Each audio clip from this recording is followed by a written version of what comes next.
What is up, guys, and welcome to the 5th episode of my team. Make sure you check out the earlier video from today. That was the very start of my co-op 2-player career mode with Alex Gillen. I have a feeling that's going to be a great series on the channel, so make sure you check it out. But before we get into career mode, one final push for my Twitter. We're on 99k followers. If you guys band together, we could maybe get to 100k today, and I'd be eternally grateful. Anyway, back to Marduk Motorsport problems. The personnel department needs some assistance to reach a resolution here.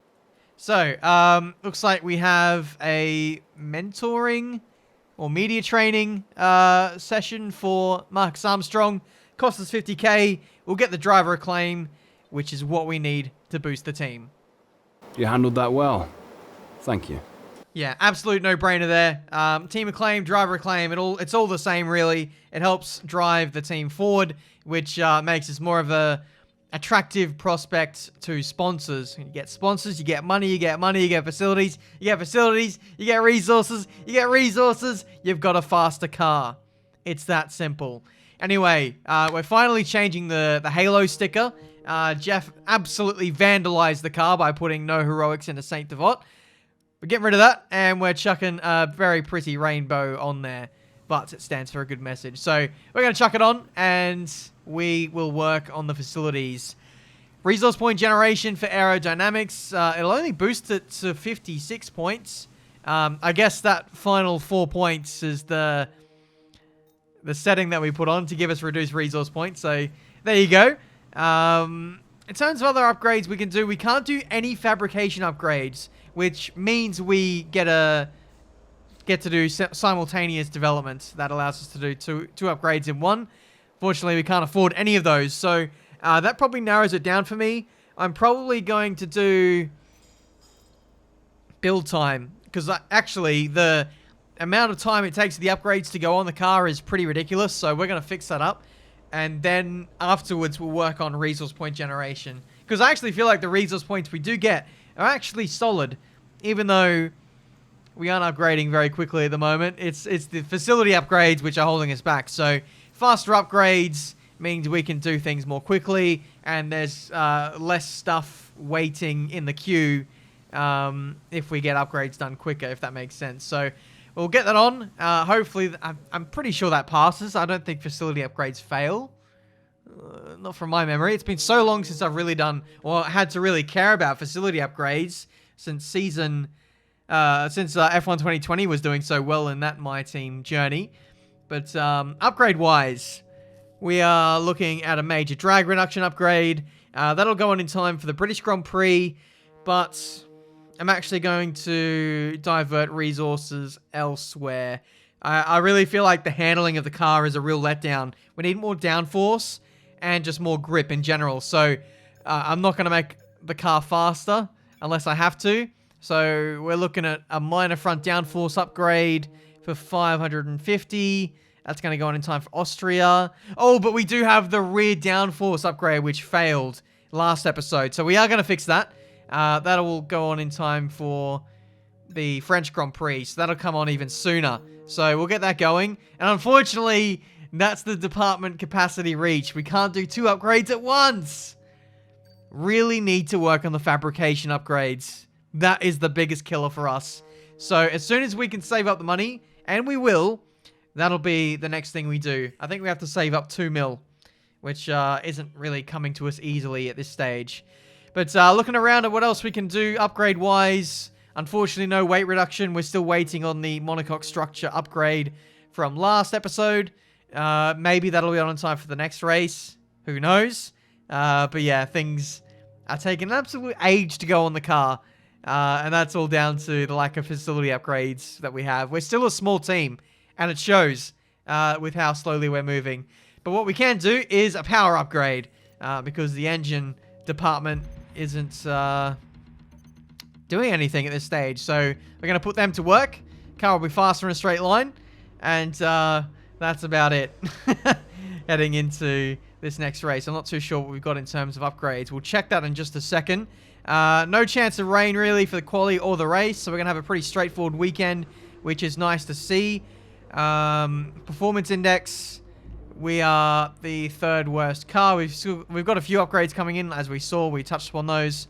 But it looks like Haas are pretty much on us now in terms of performance and development. Not many teams moving forward in this race. It was such a small gap of time between Baku and Canada, but still some teams did manage to creep forward a little bit. So we're going to be even under more pressure this race, trying to keep those pesky Haas and Williams drivers away from us. Anyway, practice 1, 2.1 seconds off the pace. We did a race run, which put us in P17. And looks like the pace is better here than what it was in Baku, if I had to call it early days. But we move into practice 2, and we're doing the auto practice program mini game mode. And this is just to maximize the resource points or the practice programs that slipped through my fingers as we headed into the late stages of practice. Anyway, engine-wise, it's looking pretty worn, and I think that's down to the extra practice sessions we're doing with that game mode. But we're heading now into qualifying, and we forgot to change the engine. We forgot to change the power unit. We're heading into qualifying for the Canadian Grand Prix with an engine that's about 60% worn. This is not good. Marcus Armstrong gained absolutely 0 resource points from practice, by the way. It's all going wrong for Marduk Motorsport.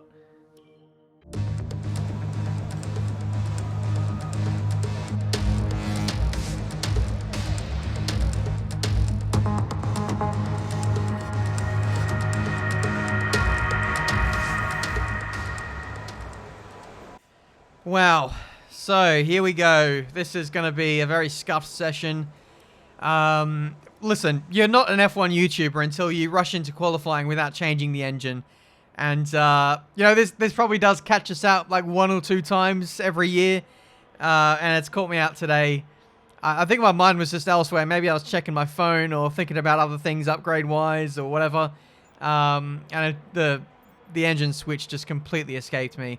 So, we're going to do an engine swap mid-qualifying. It's going to take between 7 and 9 minutes to do a complete internal combustion engine swap.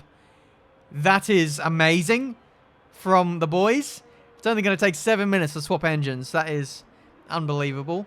I got my R8 in for a service actually next week. And they're probably going to take 2 days to deal with the engine issue that I've got. Audi, get good, alright? No, you got nothing on Marduk Motorsport. So we're changing the engine, and we're changing the turbo, and that's only going to take 13 minutes. We fast forward time, newish components in the car now, and we're going to do a run at the end of qualifying to see if we can get a time in. I think with those mid-quali engine swaps, we are going to get a grid penalty. That's absolutely fine. We just want to make sure we get out there and qualify, get within 107% of the rules so that we're not excluded from the rest of the race weekend. That's not a feature, by the way, but, added realism. Oh, and now the DRS has failed. Nice one, lads. DRS will be offline. There's a fault with the rear wing system. Stay out. We can work on a fix remotely. Lovely stuff. So this is going to be our one and only quali lap. 20 seconds left to go in the session, and we've got no DRS. Does anything else want to go wrong in this race? Weekend. We are going to be last. We're going to lose so much time by not having DRS on what is essentially a power track. One shot at it, up to the line. I'm expecting last, and I think it is last. Lewis Hamilton gets provisional pole then in Q1. Daniel Ricciardo P2. Scrolling down, we are last. Yeah. Don't know really what else to say, to be honest. When you lose DRS, you're giving up like 20 miles an hour, I think, in a straight line. There's no way you're going to be out-qualifying anyone in a back-market car when the odds are stacked against you like that. So, yeah, it's 2.3 seconds off. We're only 3/10 away from Latifi with all the problems. Only 1 lap at the end there. At the end of the day, I'll actually take that. It's not too bad. Armstrong got P19, so I think we could have been with him, maybe slightly higher. It seems lately we haven't been able to get a clean qualifying in, so that's something we'll need to rectify for the next race for sure. I'm just not putting myself in a good position to start the race weekends, and I'm not scripting this. I'm not sandbagging us. I don't need to. The car is just generally doing all the sandbagging for me. But yeah, I'm not doing myself any favors. Need to get on top of the issues myself as the driver, but also the team. We have a lot of issues to sort out. But you know, these are all the teething issues you have to put up with as a new Formula One team. We're gonna get there. It's just gonna take a bit of practice and experience to be gained. But anyway, if you thought we were done with the issues, we are not, because my game crashed right after that. So, well done. What a day. Let's go to the race. EA Sports Game. Tough luck there. It's not quite where we'd want to be on the grid, but chin up, it's not the end of the world. Oh, actually, before we go to the race, I should probably learn my lesson and change the rest of the power unit components while we're here. So, let's go ahead and do that. We don't want to be heading into the race with old power unit components and really further compound our problems.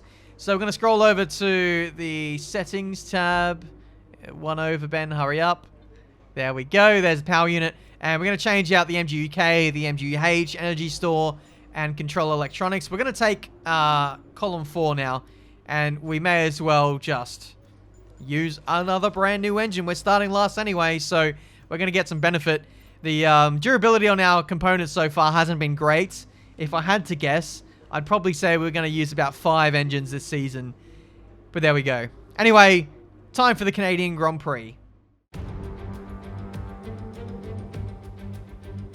Bonjour! It's time once again to go racing here in Montreal, the second largest French-speaking city in the world, and home since 1978 to the Canadian Grand Prix. Anthony Davidson joins me once again in the commentary box, and it's fantastic to have you with us here today, but I'm curious, as a man with experience out on the track, how do you stop those pre-race nerves from becoming overwhelming when you're lining up on the grid? But from the moment qualifying's over, you start to feel the adrenaline in your body build up and the buzz in your stomach as you anticipate the run down into turn 1. It's all a bit like going into battle, and the unknown situation makes you nervous. Those pre-race nerves are a good thing. The day you don't have them means that you don't care anymore. And of course, you have to make sure that all the procedures are second nature to you so that they're not taking up too much of your capacity. Let's run you through the driver grid order for today's exciting race. Lewis Hamilton lines up on pole position, and it's Valtteri Bottas that completes the front row. As we continue through the rest of the grid today, we have Ricciardo, Verstappen, Charles Leclerc and Sainz, Perez, Norris, Vettel and Pierre Gasly, Stroll, Fernando Alonso, Esteban Ocon and Raikkonen, Mazepin, Mick Schumacher, Antonio Giovinazzi and George Russell, Armstrong, Latifi, Tsunoda and Benjamin. And with preparations almost complete, let's head down to the track. Alright, so here we are on the grid for the Canadian Grand Prix, P22. Once again, we find ourselves in a position where we've got nothing to lose in this race. Another street race, so I'm hoping there's going to be some safety cars, some drama for the cars up ahead. We still need to be realistic here. We still don't have the car that's capable of scoring points in terms of just raw natural pace. So we've got to utilize all the tricks up our sleeve in order to pull out a good result. So we're having a look at race strategy, the starting tires for everyone. Thought about maybe starting on the mediums, but just given how slow we've been, I think if we start on mediums, we might get left for dead, actually. So I'm going to start on the soft. Soft, medium, soft doesn't look like it's viable either. It looks like it's slower. So we're going to have to stick to the soft, medium, medium. I know one stop is out of the question here because one stop is slower at Canada, even on the last game. So with this year's game, with worse tire wear, it's just going to be impossible. So soft, medium, medium it is. New engine, new tires. Let's hope we can do something in this race as we are underway for the Canadian Grand Prix. We're starting alongside Yuki Tsunoda, our championship rival. We just seem to be glued to that guy so far this season. But here we go. Round the outside of everyone at turn 2. Everybody hugging the inside, trying to go aggressive, looking at each other, but they forgot about little old me taking the very long way around the corner. And we're now in P18, sliding past our teammate Marcus Armstrong. Thank you very much. As Schumacher and Russell get caught up behind Mazepin. Went for a big old lunge on those two. I couldn't go any further without risking some front wing damage. We're now up in a P16. Nearly ran wide into the wall there, but that was job done. Now you can see Russell trying to have a go at Schumacher. The Haas F1 package is a very good one. I think they're faster than what the performance index is letting on, because they are on medium compound tyres. Mazepin was in 15th place. We've now displaced him as we get up the inside of Raikkonen as well. So it looks like everyone taking it very cautiously into the hairpins around the circuit, at least on this first lap anyway, and we out-drag the Alfa Romeo. Thank you very much, Renault, for those power upgrades. Anyway, up the inside, down into the final chicane.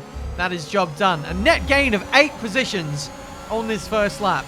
If we keep this up, we'll be leading by lap 4, but unfortunately, that's probably where our progress is going to stop. The two Alpines are up the road, and they are just leaps and bounds ahead of us in terms of car performance. So we're going to hunker down here. We're going to camp it out in this position, Call of Duty style, sit in a corner and snipe off anyone who tries to walk past us. I guess that's the equivalent of parking the bus everywhere and, I don't know, maybe throwing people into barriers if they try to overtake you. That's what the online noobs try to do. But no, we're going to play this fairly, we're going to play this cleanly, and I think we are going to get re-overtaken by a couple of these guys, if we're being brutally honest, especially the likes of Tsunoda and the AlphaTauri, which is a very fast car. But there goes Raikkonen. We let him, well, we didn't let him go, he just overtook us. Better straight line speed. Did have DRS though, to be fair, so that was, we couldn't really fight against that. First warning of the race, 3 of those, and we've got a 3-second time penalty heading our way. So we let Raikkonen go. We're giving someone, we're letting someone go in front of us to have some slipstream with DRS, and if we're lucky, we can stay with this guy. And if we're really lucky, he can drag us towards the top 10 runners. But keeping pace is one thing, especially with the tyre wear and the way the car handles. Yellow flag! Safety car's being deployed. We've had a major accident there involving Charles Leclerc and Max Verstappen. Here's the incident. You can see Leclerc and Verstappen got together on the apex of the final chicane, and Leclerc is facing the wrong way. Verstappen has got out of there, but there's a lot of front wing debris at the corner.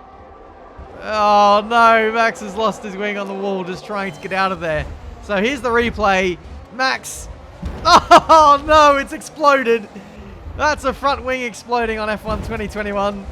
Simulation damage for you. And that's a large F for Max Verstappen in this race. That's his, I've got to say, a bit of a dangerous re-entry there for Charles Leclerc. Yeah, he just cut the corner and then tried to rejoin too quickly. Half spun on Verstappen. And then Verstappen was so unlucky here. Couldn't rotate the car fast enough to get out of the danger zone of that barrier. And he is going to go out of the running in terms of winning this race now. We've got a Mercedes and a McLaren leading the way. I can tell you that's Valtteri Bottas, Daniel Ricciardo. Pierre Gasly right there is a ghost. Not really sure what his issue is. Maybe he's protesting this race after seeing what went down in the final chicane. But in comes my teammate. He is being the first one to react to the safety car. So he came straight in as soon as the safety car was announced. So great job, Marcus Armstrong and that side of the Marduk Motorsport Garage to do that in time. They might be able to jump a lot of people here if they play their cards right. In comes Max Verstappen for a new wing and new tyres. I actually thought he was a lap down when I saw this replay, but no, he's ahead of us still. He actually got out pretty quickly from that incident, it must be said. That's a 1.8 second pit stop.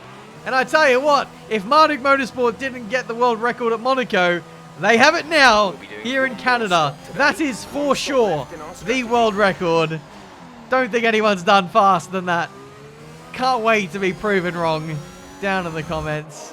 But 1.8 seconds is the fastest I've ever seen in the F1 game. Let me know if you've seen any faster. But with that slick pit stop, we've actually managed to jump Verstappen, and we've managed to jump our teammate Marcus Armstrong as we get ready the green flag running in this Canadian Grand Prix. We're underway, and it's a terrible exit out of the final chicane. That allows Maximus Verstappen to get through. No point fighting that. He's in a Red Bull, so we're just going to chill behind him and maybe follow him through. Hello, DRS failure. How lovely of you to join us. It's been a while since I've seen you. The rear wing is down, so you can stay out while we work on a fix. Thanks, Jeff. This car and their faults, my staff and their problems, my teammate and his lack of development. Does anything want to go right here at Marduk Motorsport? We dive to the inside. It's Leclerc versus Verstappen once again. They're on the same part of the racetrack. Can we see final chicane tangle part 2? I guess we'll have to wait for that. As we get the DRS on Verstappen, we're going to fly past him. The Red Bull not as strong in a straight line as us. We can't get the overlap and take the racing line into the last corner. But we've got him back anyway. And we're into P14. Make that 12, 11, 7, 6. P5. Any higher than that? No, it's P6 for the taking. A lot of people diving into the pit lane on this particular lap. And it looks like the back end of the midfield. The Aston Martins are double stacking. One of the Ferraris is in. I think that's Carlos Sainz. So a lot of people didn't make a pit stop under that safety car, and they waited 2 or 3 laps later to make their stop. That makes no sense to me. DRS is still disabled. But literally, so much is going wrong in this race. For me, for my team, for everyone else's race strategy. We could see ourselves in the points here at this rate. We got Schumacher ahead, who's on the medium compound tyres. He hasn't stopped yet. He started on these tyres, if you remember. So we might be able to get this guy, given he's on older tyres. We're going to try and go around the outside, and we are going to make it stick. What a move there on Mick Schumacher. Who needs DRS to overtake in Formula 1? Look at this, DRS faults. Who cares? Better tyres, better engine, arguably, and we are through.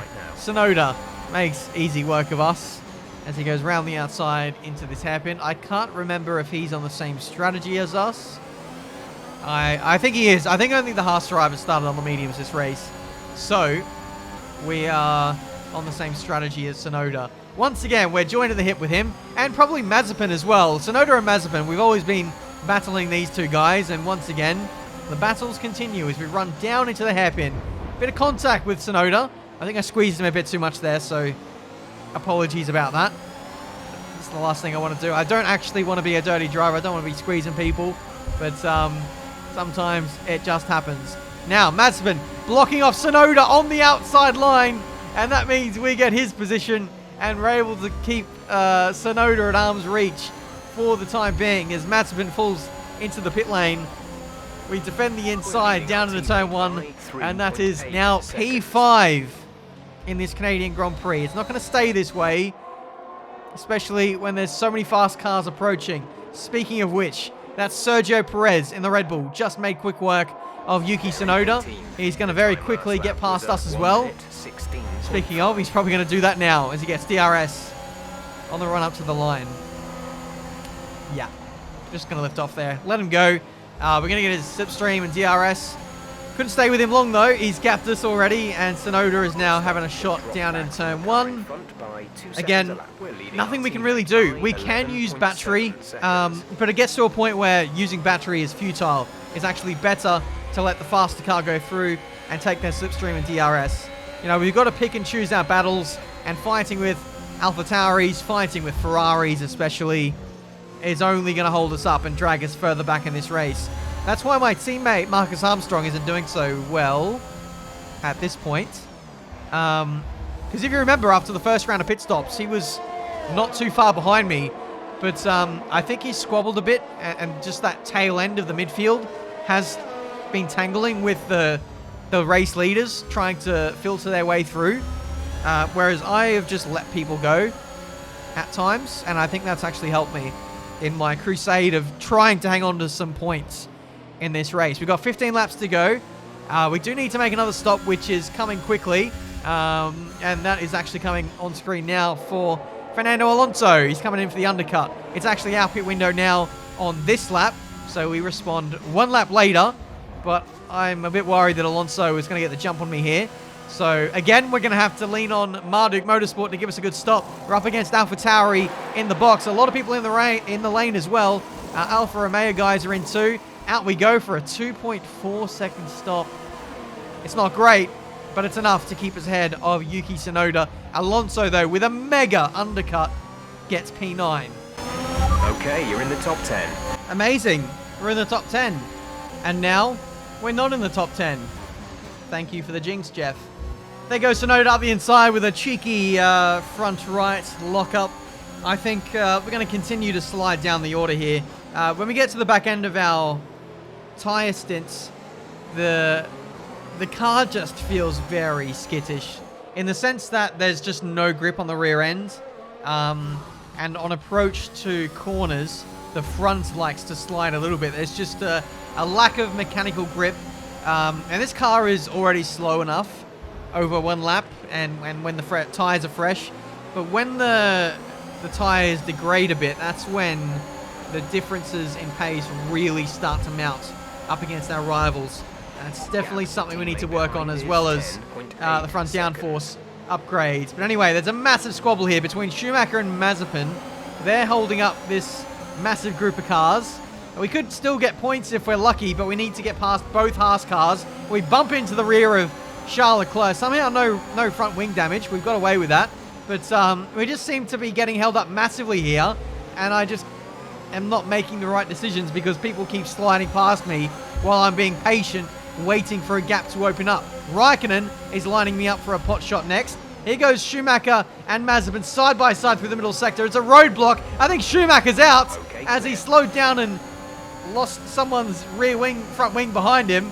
But there we go, collision with Schumacher. I am almost certain he's pulled over to retire, which explains why the two Haas drivers were lacking a lot of pace there in the last minute or so.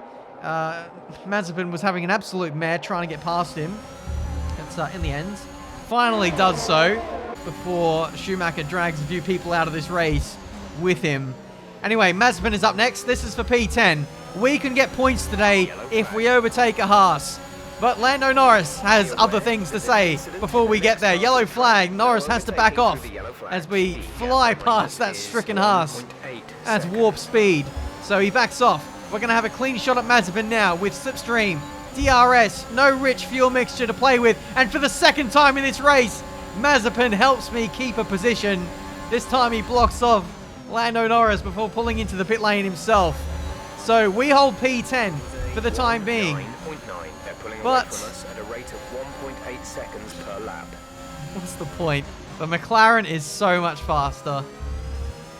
Goodbye, points. It was nice knowing you while we had you for that very short time. Vettel gets us as well. Down to P12. We've had lots of battles today, but we've just been on the raw end of those battles. It's been a really good race, enjoyable race from a battling standpoint, but performance-wise, it is frustrating to be in a car like this. But this is what we have to put up with when we have a new team. We started off this way in 2020, and we became a dominant force in F1. We've just got to be patient and not let the occasion get the better of us. We've got to remember, we've got to be realistic as well, that we are driving what is effectively the third worst car. Maybe even the slowest car, based on qualifying performances, myself and Marcus not being able to extract a lot out of the car, you'd have to say. But we're heading on to the last lap now. We're holding down P14, which is probably the position we deserve, to be honest. Valtteri Bottas wins the Grand Prix. Again, Lewis Hamilton nowhere to be seen. Daniel Ricciardo, though, is going to get P2 in the McLaren. Well done, son. He's found his mojo. And who knows, he might be a force to be reckoned with in the championship if Mercedes fall off their rocker. But anyway, last straight, last DRS zone, last chance for Giovinazzi to steal a position. And I hope for the second race running we don't lose a spot on the run up to the line. Giovinazzi goes round the outside, heading into the final chicane. You can't run side by side through there. We have the track position, and we're going to hold on for P14, but still, no points. Okay, pick up rubber and bring it home. That was a good race. That was actually a really good race. I enjoyed that. But what I didn't enjoy was not getting points for it. That's it then for another magnificent Canadian Grand Prix, and they've hung on to take a sublime victory here today. Talk to me, Ants. What was it that set them apart from the competition today? It was a question of right place, right time today. We were looking at an entirely different race before the safety car came out, but they were able to take full advantage after the field had been bunched up. And I can see the drivers starting to approach the podium for the victory celebrations. A real team victory today. Everybody played their part. Congratulations then to Mercedes, your race winners today. Bottas is looking strong, I've got to say. His pace is formidable. I think he got P2 in qualifying, but in the race he made the right decisions. I believe Hamilton was the one who stayed out under safety car, and that proved to be a massive blunder for his race hopes today. But yeah, P14 for us. You know what? That's a pretty good position given where the car is. We made the most and capitalized on people who missed the pit window, who didn't stop on the safety car. You know, we got a massive advantage out of that. But in the end, we didn't have the car pace to hold on. Whereas I think in previous games, we might have been able to hold on to a points finish. But not so much on F1 2021. It really is brutal. The changes to the handling model, how slippery the rear end is, it makes tyre conservation very, very tricky. And it's something we'll no doubt get on top of. But I'm doing my best job to minimize the tyre wear and trying to be as consistent as we can. But the car really feels like a different beast when the tyres are worn. But, you know, we continue to slide in the championship standings. 8th now in the Constructors as AlphaTauri have a good day. But yeah, continue to develop and we'll see where we end up at the end of the season. Yuki Tsunoda running away with the rivalry then. Not too sure there's going to be too much we can do to chase him down in this rivalry window. But I'm hoping that by the end of the season, we'll be able to get a wriggle on in terms of momentum, in terms of facility upgrades, get some resource points going, and then we can really start to charge towards those guys inside the top 10. But the two key areas we need to work on are downforce and tyre wear, for sure. We shore up those two issues, and we've got a much better race car to fight with. So we'll go from there. The engine is pretty good, I will say that much. The engine power is great. For the most part, we can hold our own a lot of the time if we try. But, you know, in order to keep these guys behind, I've got to use a lot of battery to do so. And there's only so much capacity in the battery before you use it all. So you've got to pick and choose your moments quite well in this car. Our first lap racecraft is really great. Picking up a lot of positions. Strategies are great. We just need to, yeah, improve the pace, the longevity, the long-running pace and consistency. And we won't be too bad. We won't be too far off. Anyway, guys, thank you so much for watching. Really appreciate the support this series has been getting. If you do enjoy this video, make sure you leave a like. Subscribe to the channel if you're new to see plenty more racing game content. Check out the co-op video earlier today. And like I said, if you guys can help me get to 100k followers on Twitter, that would blow my mind. Honestly, it would, because not long ago, it felt like I only just hit 100k on YouTube. And now we're on the brink of that on one of my social media platforms. It's crazy how things have progressed over the years. Anyway, thank you guys so much for watching. Until the next one, I'll see you next time.